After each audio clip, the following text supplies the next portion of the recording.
The following is a special presentation of Tony Kurre Radio.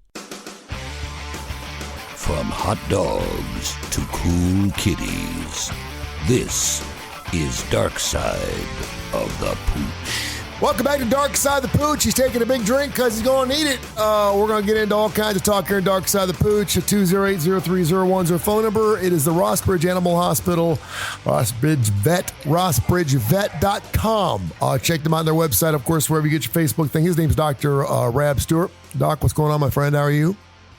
I'm good, man. We are not unlike other professions and other people. And sometimes people need vacations. And so I'm just coming off my associate being gone for a week for a vacation / conference. She parlayed her conference into a vacation, and she is back today. That's and nice. Man, when you have a 2-doctor practice and it goes down to a 1 doctor, yeah, you work pretty quick and pretty hard. And it ain't like it's not like you can go to Southern Precision Staffing or something, or find just like dial a doc or something. You can't find a vet that's like just wanting to work a couple extra hours. It doesn't work that way. Yeah, not usually. I mean, you can sometimes do it, but not very readily. You got to get lucky. So this life doesn't happen, and there's no coincidences. But I do a lot of stuff with the Kip Kiefer. We do our TV show, which, by the way, I still want to get you on an ABC 3340. Your open invitation anytime you want to come on. And the Porch Creek Indians just bought the Birmingham Race Course, which they didn't even realize was for sale, but it was owned by the McGregor family for 40 years. And so we had the COO on the show this past week. And I asked him, okay, so what properties do you now have? And so they have 3 properties, Atmore and the other one down in southern Alabama, and now the Birmingham track. And then they have properties in Caicos. They have property in Aruba. They have property in the Bahamas. And I'm going, wait, you have property where now? And I was like, we travel. We could do shows. He's like, bro, anytime you want to do a show from one of our resorts in Aruba or something like that, we'd love to have you. Just get down there and we'll take care of everything. And I was like, this is the great thing about doing podcasts is I can set this thing up at the beach. I can do anywhere. I mean, you've done shows, from your car. And I was like, wait a minute. I said, he's like, yeah, bring the kids down to Aruba and we'll set you up for a week. We'll put you up at a resort. You want to pay for anything? Food's taken care of, all you and just do your show from down there. And I was like, man. Can we do our show from down there? Yeah, well, yeah. And my mind started racing because I kept thinking, damn kids, if I didn't have those kids, I could. You could stay down those there. kids, I could just be doing a remote from a different Porch Creek Indian location every week. Well, yeah, so that's one of those things. So I when you said your associate was tying work in with a and I love that. It's great. Where was the resort? Where did she have to go for this conference? Las Vegas? Destin. They're all over the place. Okay, well, it's close. Yeah, Destin's great. So if you're going to be in Destin, hell yeah, you spend an extra couple of days down there and you get after it. So it's great. It's great to see you. Some interesting things I've been looking up today. I always try to find something that perhaps you and I have never spoken about. And believe it or not, I found something. By the way, I was watching. That we've never spoken about something. Do you know who Jeremy Wade is? No. Jeremy Wade is on the Discovery Channel. He has all these fishing shows, River Monsters. He's a show called River Monsters. That's that guy. Yeah. Okay. He has a show right now that's airing, and they're all kind of the same thing, but he's just trying to catch a different type of animal, but there's always some type of spooky kind of feeling behind it. They're like animals, these fishes eating human beings and giant catfishes and Loch Ness and this, that, and the other. And so he's got a show out right now called Dark Waters with Jeremy Wade. And okay. I found it, and it's something that's run like 3 or 4 years ago, and so there were like 8 of them. So I was like I hit a new series, like 8 new shows, right? And so he goes down to Brazil, and then starts working his way up South America, and comes back around, and there's all these alligators that are being killed. And they can't figure out why. And I'm talking 16, 17 footers. They fly over this huge pond and they're just belly up. and they're done. They're dead, and they're trying to figure out what's going on. And normally, when something like this happens, you think of an apex predator or something larger that is actually taking them over. Do you know what's killing them? I'm going to guess that it's not an apex predator, but it's something very, very small. Like it's something we talked about last week. Something like some bacteria. Oh, let's go with the cane toad. Oh my God. Yeah, the cane toad. I was like, cane toads, and you start talking about cane toads. Are they eating them? The alligators eat them, and they're dead within 15 minutes. So if anyone's they did this whole thing on the cane toad. This thing, by the way, is about the size of my head.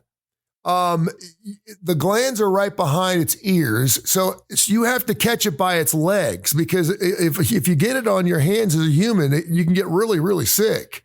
So you have to grab them by the back legs. And I mean, stretched out, these things are, 3-4 feet long.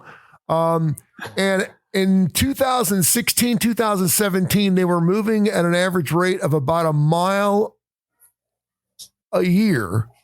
And now they're traveling anywhere between 60 and 70 miles a year as they make their way, because they have thousands of babies.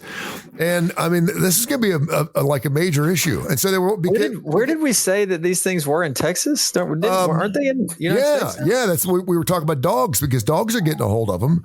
And they're killing animals. And I mean, this is like worse than a poisonous snake. This thing is not. And you think of toads, they're cute, and they're funny, and they make weird noises. Are they cute? Oh my gosh. And I was like, wow. And I mean, Jeremy Wade is a guy who hangs out with stingrays and sharks, everything else. He didn't want to get near this thing. He's like, I don't even want to touch this thing. He had gloves on and stuff.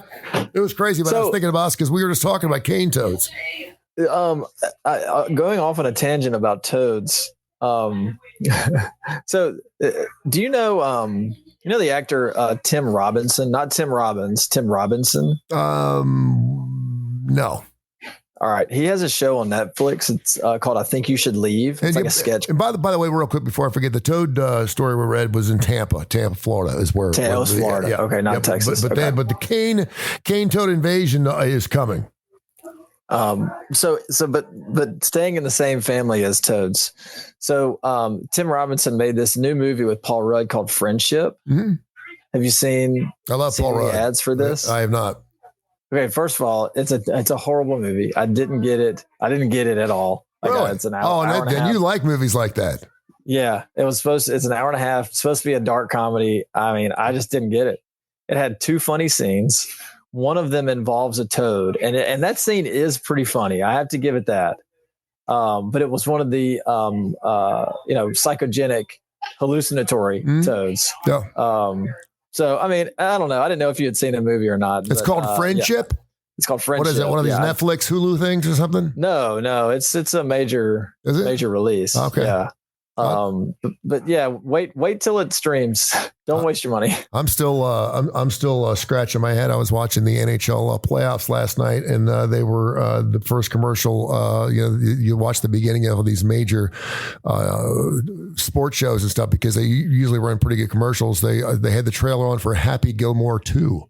I'm interested in that. I mean, the first one was so bad, it was good. I mean, I go back and watch it now and it's hilarious, but it was really I remember leaving the movie theater thinking I just got ripped off, because that was it really is. And the Bob Barker scene is worth it right there, but it was so stupid. And I mean, obviously it's not politically correct in so many different ways, which makes it even funnier. But yeah, I didn't even realize they were making a Happy Gilmore 2, and it's only on Netflix. You can only get it on Netflix, which I don't know what that means, sometime in July, but that should be pretty interesting. So that's Silly Sandler. That's my favorite. I love Silly Sandler. Yeah, you know what? I get him, but he yeah, I mean the whole Jewish song, the whole thing. His type of humor is just dumb to me. I mean, I get it, but I don't. I mean, I can see where people think he's hilarious.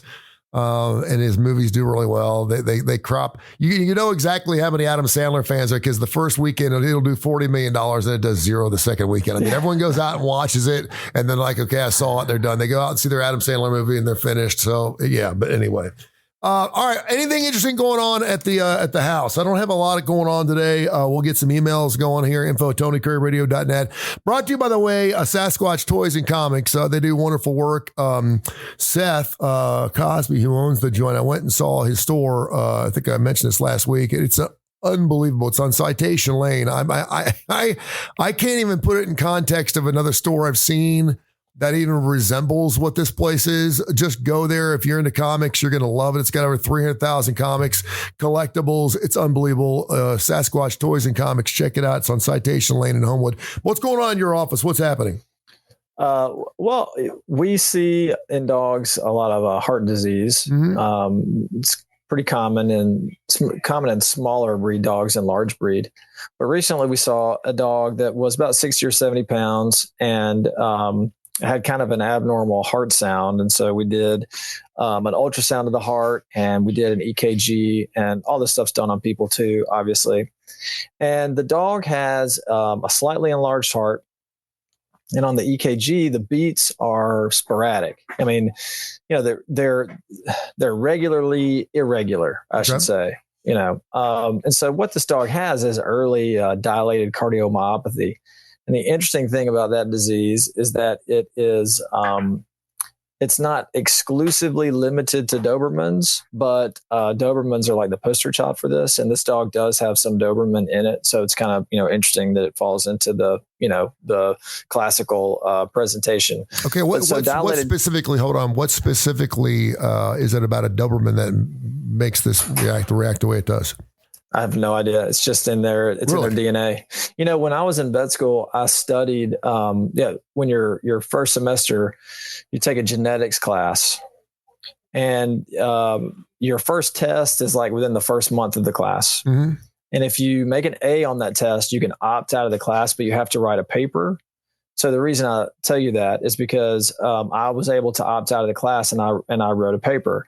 And a few years before I got into vet school, my grandfather died of Parkinson's disease. And so that interested me. You have to ask the professor of the class if there's is there a link to genetics in this? Like, can I write about this? And then, he said, sure. So, and this was oh my gosh, almost 20 years ago now from first year of vet school. And I don't remember all the ins and outs of it, but there's a family in Italy that they did an insane Parkinson's disease study on. Mm-hmm. And all of so many people in this family had a genetic, for lack of a better word, mutation that they could map. And all of them had the exact same type of Parkinson's disease. Wow. So, I'm answering your question by saying that sometimes it's just in the DNA. Yeah. And there's nothing that you were exposed to. Mm-hmm. There's nothing that you needed that you didn't get exposed to. It's just there. Yeah. And that's how it is in Dobermans. It's just there. Now, obviously other breeds can get it. Boxers are also a breed that gets it a lot.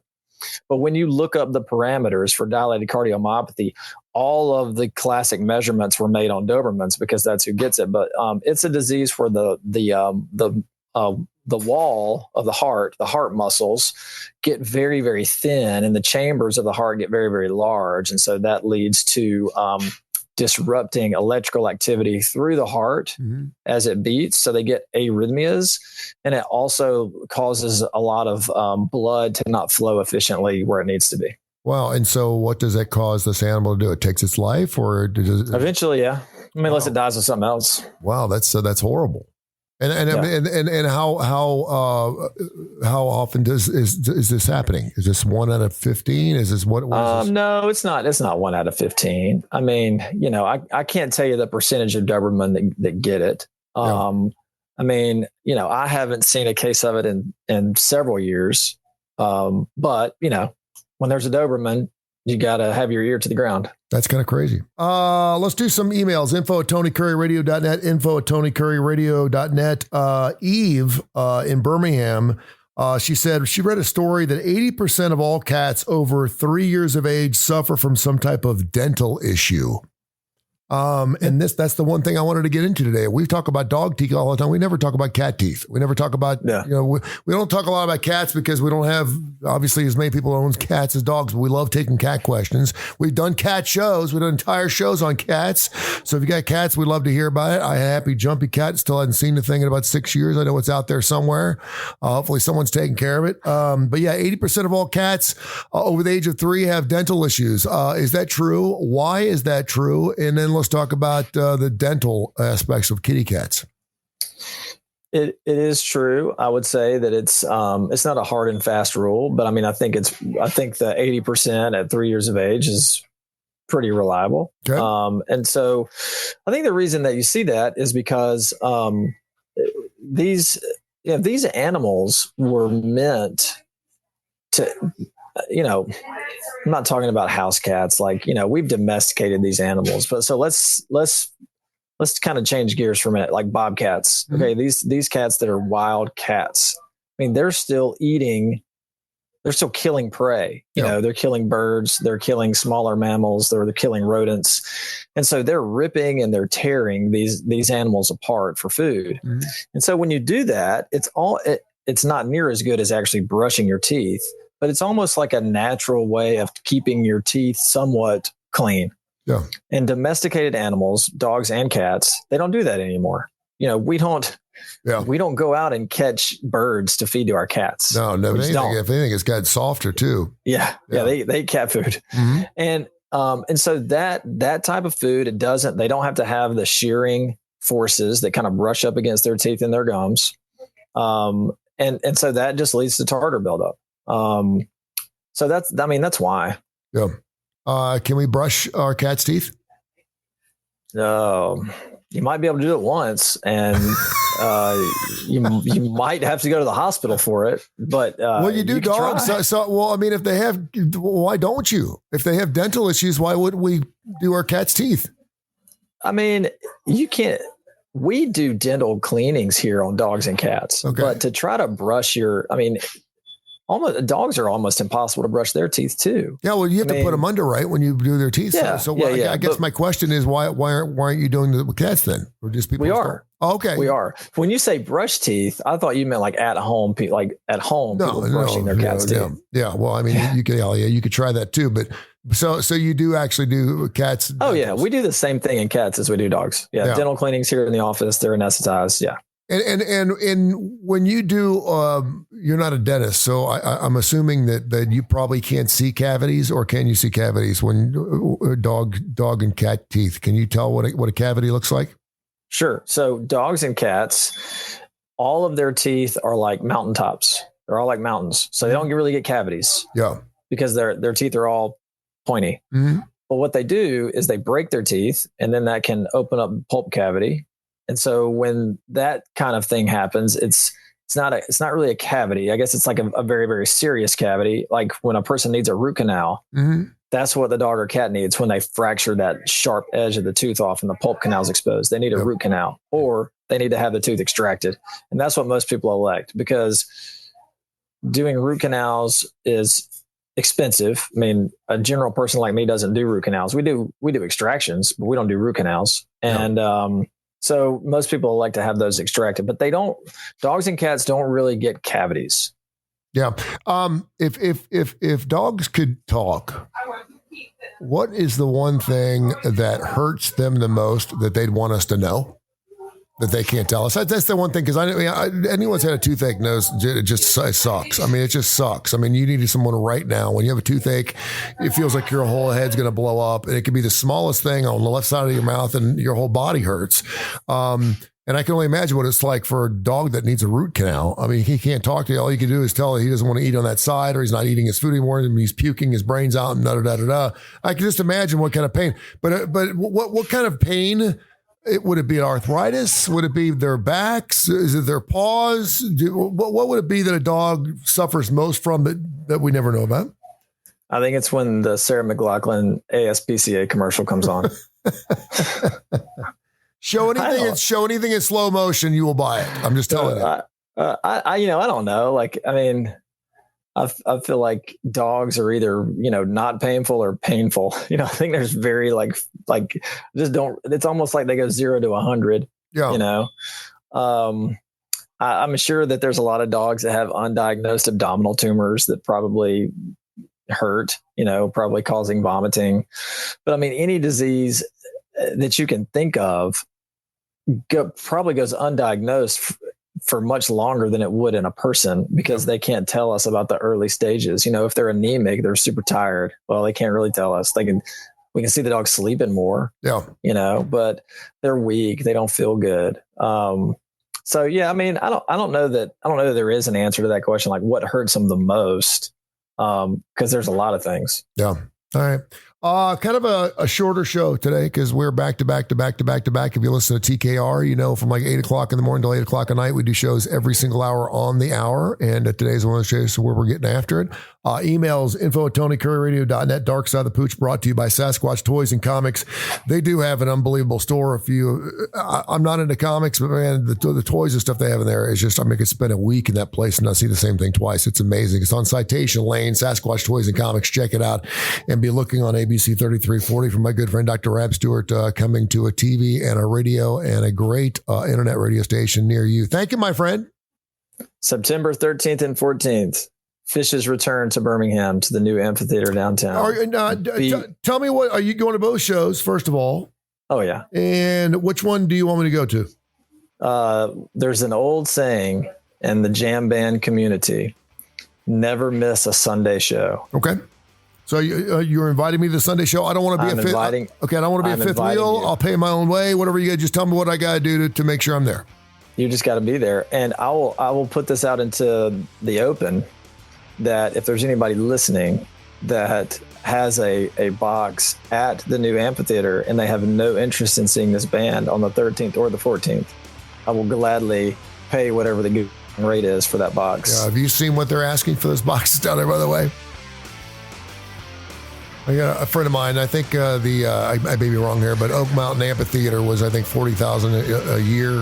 That's for all shows, but I think they're asking $230,000, $240,000 for all the shows this year. Yeah, so that's kind of crazy. So, all right, you're starting to glitch. I'm going to let you go. Love you, my friend. Thank you very much. This has been a special presentation of Tony Curry Radio.